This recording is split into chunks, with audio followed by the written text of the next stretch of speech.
As the population increased in size, as there were more interactions between individuals, the change that took place was not so much in the character of the deviance of behavior, but in the fact that a larger and larger percentage of the total population exhibited deviance in behavior that was not of survival value to the group. 25% of the residents of Midtown Manhattan are severely impaired or incapacitated by mental illness. 58% exhibit varying degrees of pathology. Less than 1 in 5 is mentally well. These are the results of the most thorough analysis of mental health in New York City. The Midtown Manhattan study was published in 1962 after 8 years of research by psychiatrists at the Cornell University Medical College. And when there are 100 million more of us by the year 2000, will our cities be sicker still, our suburbs just as sick, our landscape further befouled? That's likely to be so, mate. And the reason is simple. We are a man-centered society. We have never learned that we are a part of nature. Show me any civilization that believes that reality exists only because man can perceive it, that the cosmos was erected to support man on its pinnacle, that man exclusively is divine, and then I will predict the nature of its cities and its landscape. The hot dog stands, the neon shill, the ticky-tacky houses, the sterile cord, the mined and ravaged countryside. This is the image of anthropocentric man. He seeks not unity with nature, but conquest. Yet unity he finds when his arrogance and ignorance are stilled and he lies dead under the greensward.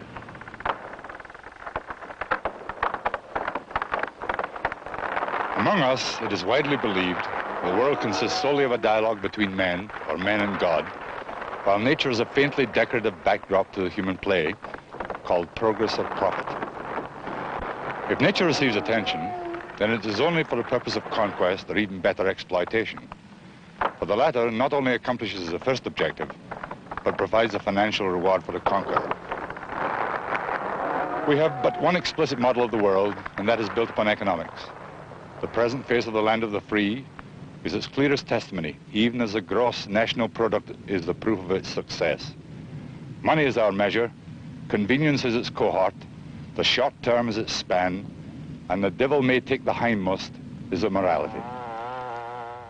God said, "Be fruitful and multiply and replenish the earth and subdue it and have dominion over it." Whatever the origins of Western man's attitude to nature, this is explicitly defined in Genesis. Man is exclusively divine, given dominion and enjoined to subdue the earth. The attribution of divinity to man alone denied divinity to nature. Nature and nature gods were seen as a threat to the primacy of Jehovah. This insistence upon mastery and conquest encourages man's most destructive instincts. When this is understood, then the depredations and the despoliation are comprehensible. This is a result of pollution at Lake Tahoe. Destructive building practices expose the soil on the hillside slopes to the rainfall in the spring, the melt in the spring, and that melt washes the nutrients from the soil that's been disturbed. The forest ordinarily being a very efficient recycler of these nutrient materials. It washes into the lake, and that's the result right there. That is the forest, or that used to be the forest. That used to be the soil up on the slopes of the hills around here before they were bulldozed away. The very substance of the forest soil has washed down into the lake. Now you see it in the form of algae.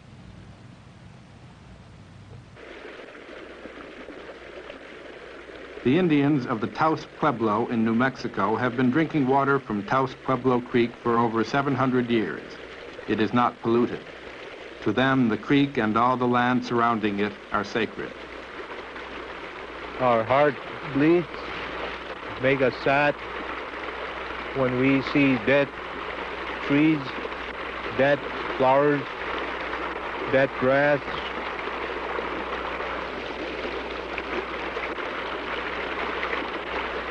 But when we see green stuff, green leaves, make us happy.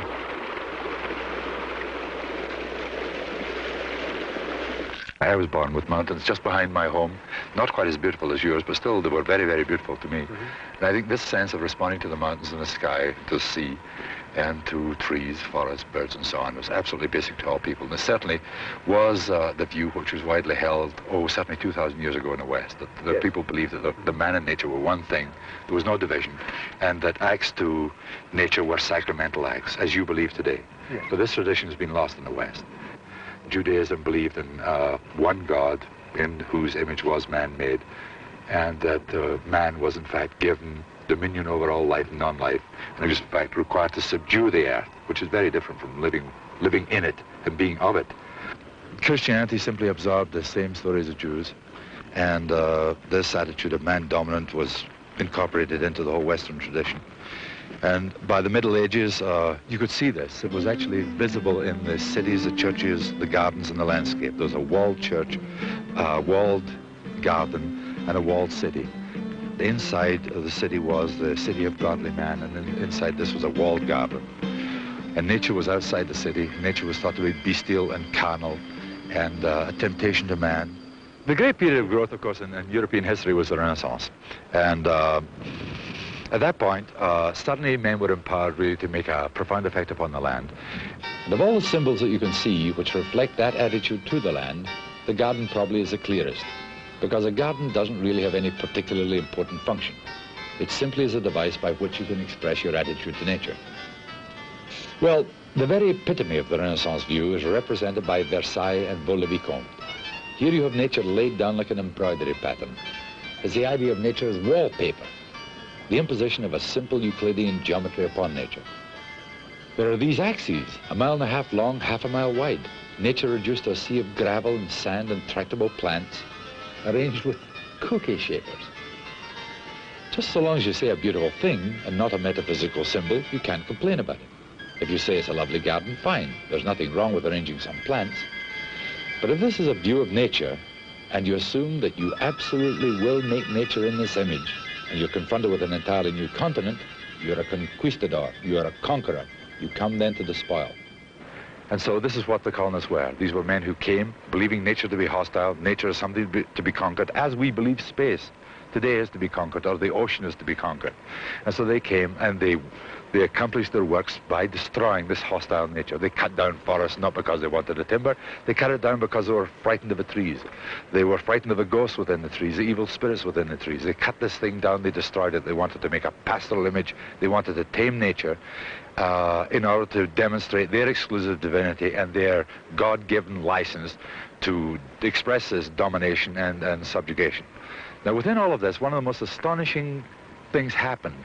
The English, and when I speak about the English, I'm very objective because the Scots and the English have had an ancient antagonism. In England at this time, the agriculture was probably as backward as in Europe.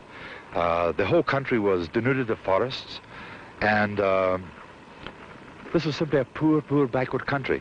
And at that time, strangely enough, there came to be some Englishmen who believed it was possible to have a harmony between man and nature. In the 18th century in England, a very small handful of men, half a dozen of them, took this idea of a harmony of nature, re-enclosed the lands, reforested the lands, and made probably the most beautiful and productive landscape that's ever been made consciously by men in the whole Western tradition. Horace Walpole said that these men, these landscape architects, left the wall, the garden wall, left the wall and found all nature to be a garden. Well, the tragedy of the 18th century was that there wasn't even enough in England to stay the tide of industrialization. And this, of course, this enormous power, wedded to the instinct to dominate and subjugate nature, was simply transferred across the Atlantic. And with greater powers and this vast continent, man's inordinate capacity to uglify and destroy was given full license, and we have seen the result. I think you'd probably select the Jersey Shore as a supreme example of development based upon ignorance, greed, and malice. On the New Jersey shore alone, the Great Atlantic Storm of 1962 caused $80 million damage, destroyed 2,400 homes, and left 28 dead. We carried $35,000 insurance on the building we lost. But because it was damaged by seawater, which they're not liable for, they settled for 1%, $350. I couldn't believe it for some time. But, I mean, many people suffer reverses, and you just can't lay down and quit. And we looked around, and we didn't want to go anywhere else. So we rebuilt here, and this is our home. It's like people along the rivers that flood and get washed out, or they go back. It's like the lemmings, I guess, that run over the cliff and commit suicide. If people here had only understood that the sand dunes were the protection against the sea, this would never have happened. But they bulldozed the dunes, and what resulted was disaster. And when there's another big storm, it will happen again. And so, all this is the inevitable result of the vast powers of the Industrial Revolution, wedded to Western man's presumption of dominion over nature. You see, it's not a problem of uglification at all. In a very real sense, it's a problem of survival. But all this need not be. After all, it was the natural sciences which powered the great efflorescence of technology and all the despoliation it has brought. Let us simply use the same sciences to understand and respect nature, to learn the degree to which we can safely intervene with our environment. This is what the science of ecology is. It is a study of how all the elements of a natural world relate to each other, all the physical and biological world which includes man. So we can say, if we really want a life of maximum fulfillment, then let's scrap our old value system based on ignorance and economics and adopt a new relation with nature based on ecology. Let us ask nature herself what lands we can develop and what we must leave untouched. Now, on the Jersey Shore, the ecology is very simple. The hard part is finding the place where you can see the expression of it. We've got to go to a state park, which is one of the few places they haven't fouled up. You see, in order to survive here, you've got to understand about the sea, about sand, about wind, about vegetation, and about groundwater. Without this understanding, you simply cannot survive in this environment. Now, it's a marvelous one because it is really finally so simple that there is a sea, and then there is this intertidal zone, there is the beach. Generally, there is a primary dune on which we stand. Beyond, there's a succession of secondary dunes, and then beyond that, the back dune, and still farther, the bay. And every one of these are quite specific environments, and each of them have specific tolerances. The sea is marvelous. It can stand any amount of use, assuming no pollution. No number of bathers diminish the value of the sea. The same is true of the beach. The beach is remarkably tolerant. It can take the most intensive use without any destruction at all. But the minute one gets to the dunes and the vegetation, suddenly you find a zone of absolute intolerance. You see, the roots of the grasses intertwine to form a dense mat which stabilizes the dune against the wind and the sea, and the leaves entrap the grains of sand, and that's how the dune grows. If the grasses are removed or trampled, the sea and the wind will simply erode away the primary dune, and the environments which it protects will be vulnerable.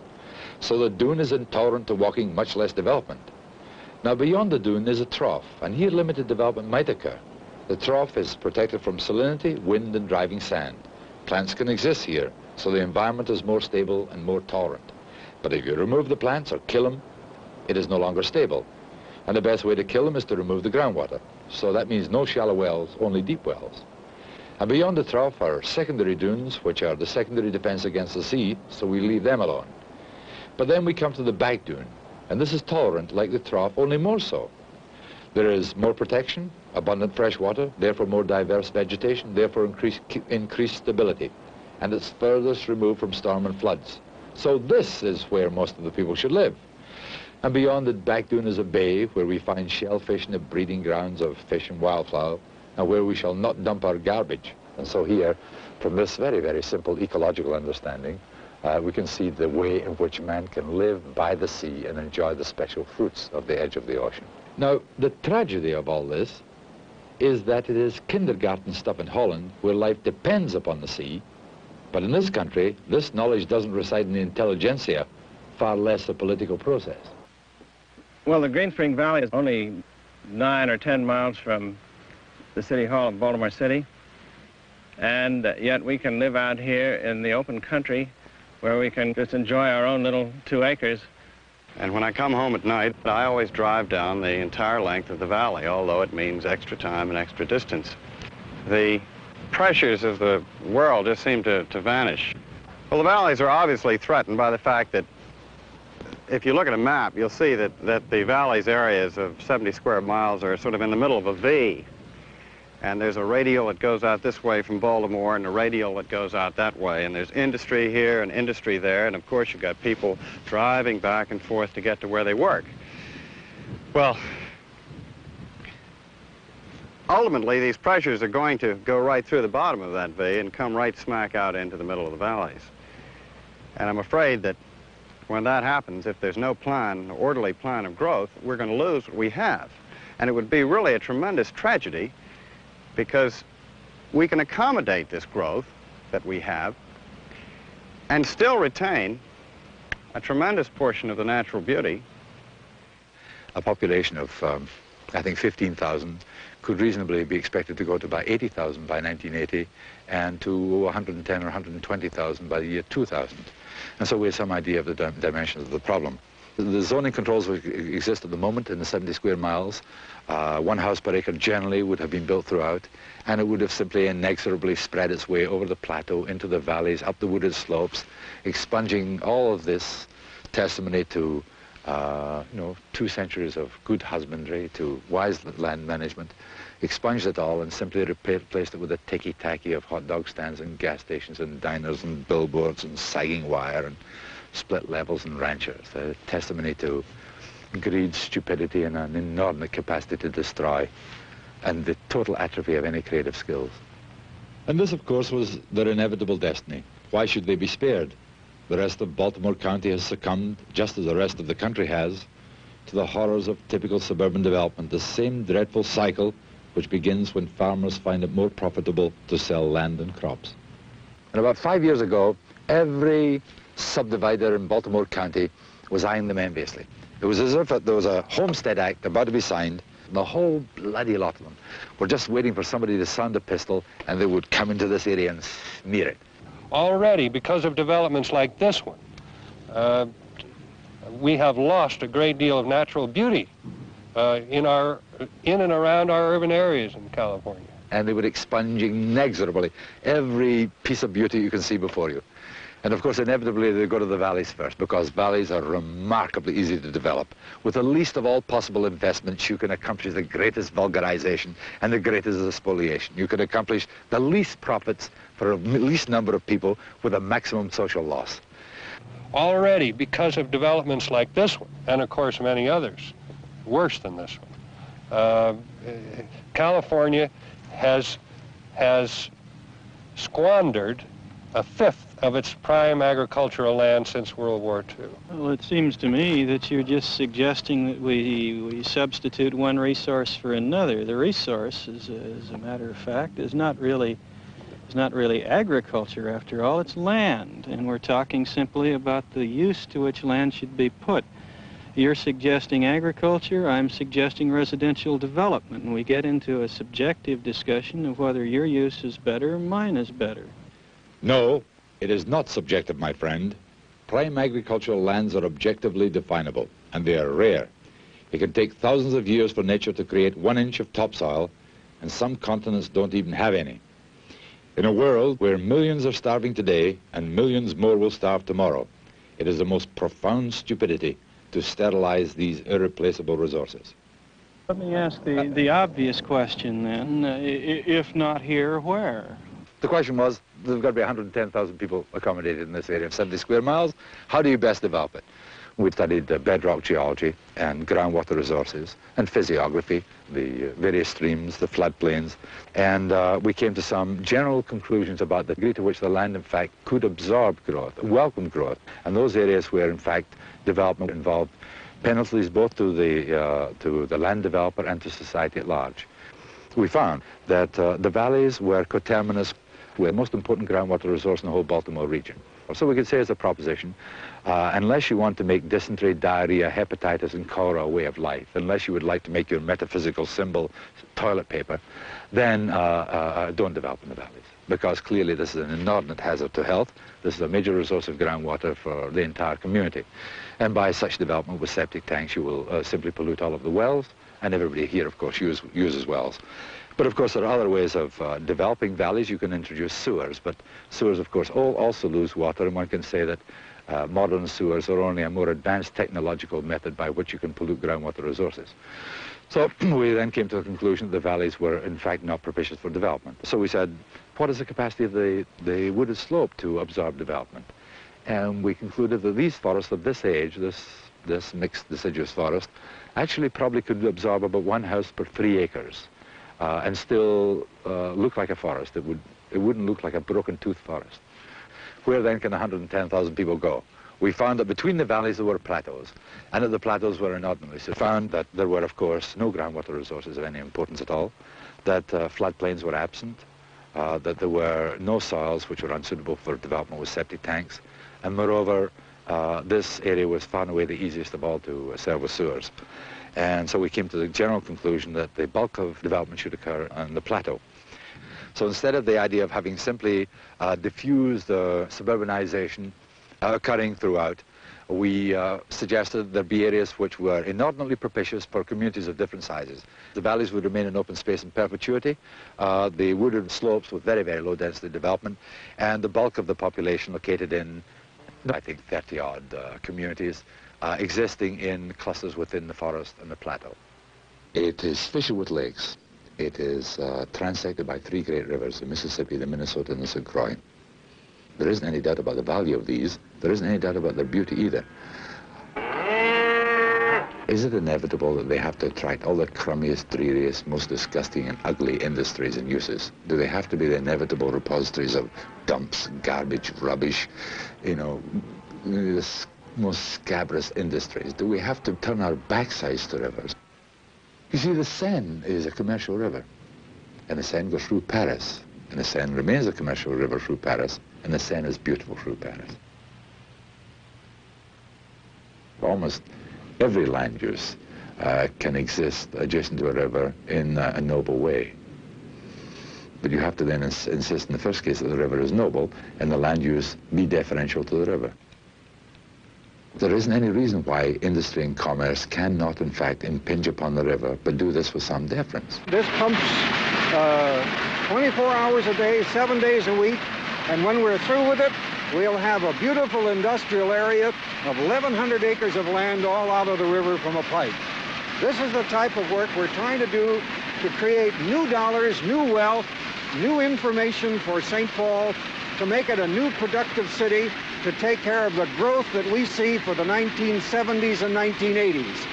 We will expect this land area to be filled up in the 1970s, and where we go from there, we may have to take it out of the river again.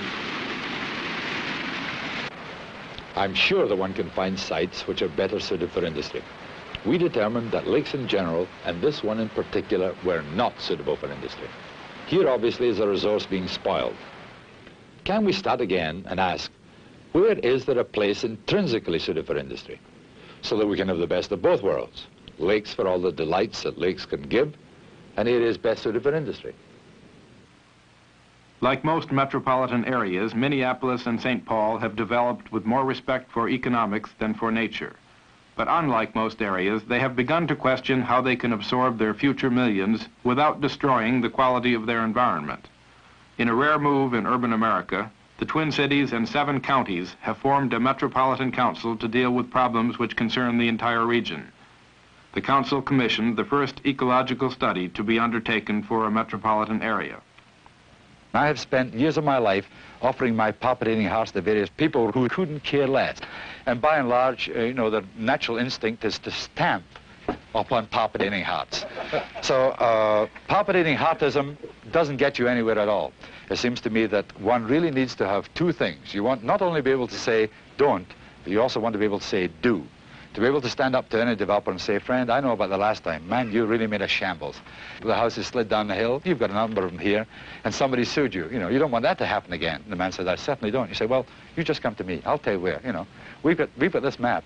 It'll tell you the areas where you can get the best of all possible foundations, where you can guarantee to have dry basements, where indeed the recreational resources are inordinately attractive to prospective development. You see. And so you then are engaged in a positive inducement process in which developers are trooping in here, asking to find out places where development is most fitting for every function, be it an atomic power station or an airport or new town. It doesn't matter what it is. But the only thing you can ask is nature. You live in that area where the ice sheets came and went, and they have left their mark. And so we've got to know about superficial geology, because they've modified historical geology. If you know about climate, historical geology, and physiography, and superficial geology, you know about physiography, because that just happens to be the current state of the world's surface as a result of these ongoing processes. If you know about climate, geology, bedrock geology, superficial geology, and physiography, then you know about hydrology. And if you know about the movements of water, then you know about soils. If you know about soils, then you can understand the distribution of plants. And if you know where plants are, then you know why animals are. Because, you know, squirrels eat acorns and robins eat worms. And when we get to that point, we can introduce man. But man responds to these things in a causal way, too. That is, he searched here for river corridors and for the confluence of rivers and for agricultural hinterlands, which were made of inordinately productive soils, which are comprehensible in terms of physiography and hydrology and fluvial processes. And is responsive to coal and to limestone and to iron and uranium and so on.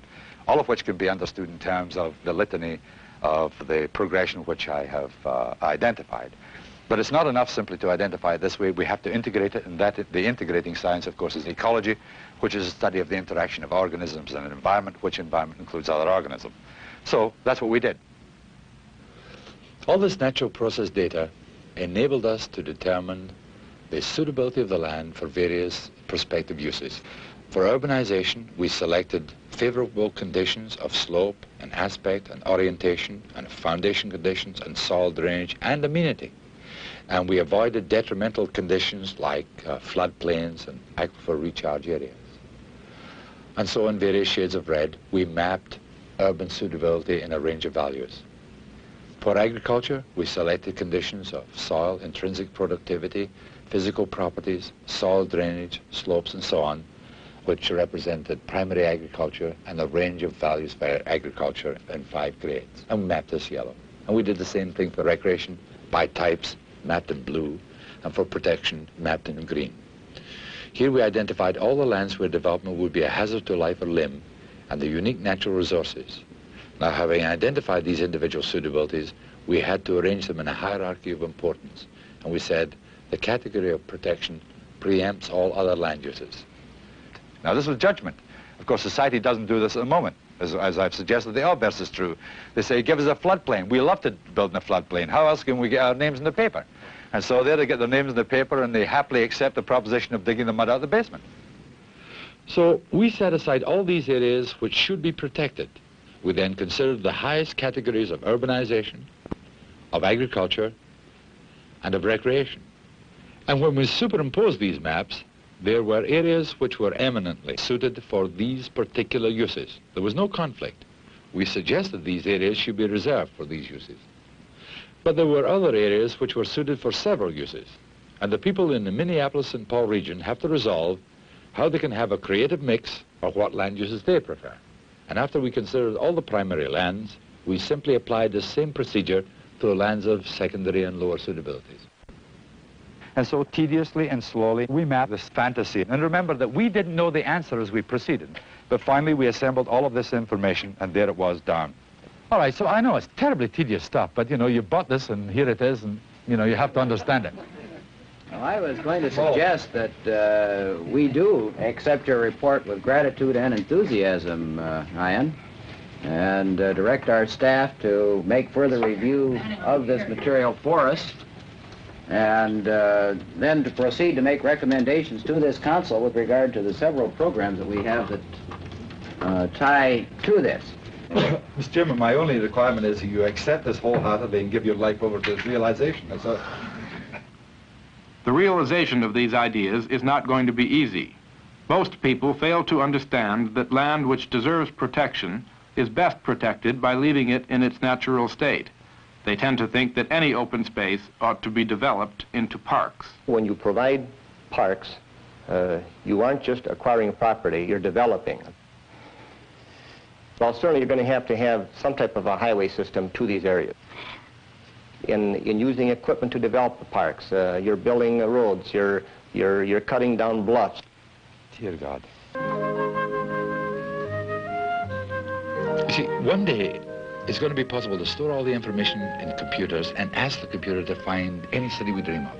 To be able to ask it to find areas of inordinate beauty and intrinsic suitability for all the land uses that should compose a city, all the recreational delights and water and foundations and every other conceivable thing. And out of this glorious computer will print this marvelous map which will reveal just exactly that which we want to know. But this is still just a dream, Ian. How do we get from here to there? Well, I think the first and most important thing is to resolve to let people live where they want most to live, to offer an environment of choice. We can have a sample survey and ask people what are their dreams in terms of physical environment, and take an ecological inventory of the entire country to find out what the land offers in terms of environmental choices, and then match the choices of the people to the promises and opportunities of the land. And from this mesh, produce a new urban America, a new environment of choice. But people have to live in the big cities. That's where their jobs are. Well, the glorious thing about this is they don't. You see, all the cities we live in are products of the conception of bondage to toil. Industry chooses a site in the first place. Housing takes the next option, and recreation has to take the residue. Now we can invert the whole situation. Whereas once industries had to be based near iron or coal or transportation, this is no longer true. We are now absolutely liberated from economic determinism. Well, what we're really talking about then is planning on a massive scale. Absolutely unimaginable scale. As different from the present as night and day. We must think of analogies more like the Marshall Plan, or the whole passion which engaged nations in World War II. And the best analogy, of course, is the passion that engaged this nation in the American Revolution. The revolution is incomplete. The physical environment that is a product of this great American dream is its worst indictment. It is not only necessary to achieve equity and justice, the emancipation of all men, but to make this vision clear in our cities and towns.